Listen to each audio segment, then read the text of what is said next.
Hello guys! So this is me Faith. Today po is nagkagana na naman po ako mag-vlog, kaya yan nag-vlog na po ako. Kaya nga lang po ako nagkagana ng vlog kasi po may napapanood po ako nag-vlog.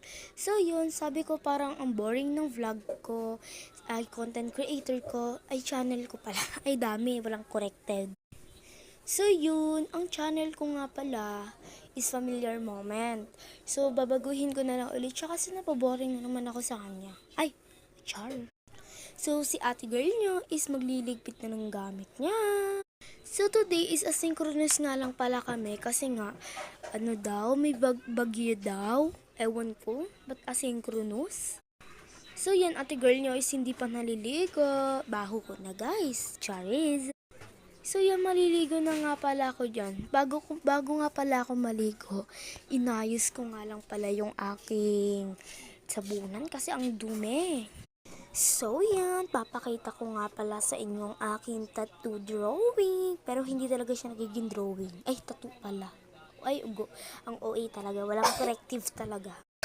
So yan, translate ko na nga lang kasi nga ay voice over.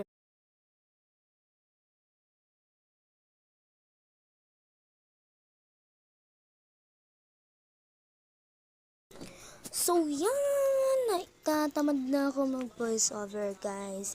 Sa pag-voice over, tamad ka, pero sa pag-vlog, okay ka. Ewan ko sa'yo. Charles! So, today is a day of my life, is a day of my life. Ano daw? So, for 2 days, may isi-share lang pala ako sa inyo. So, mga taga Cebu dyan, keep safe po kayo. Kasi po, nagkaroon po ng lindol.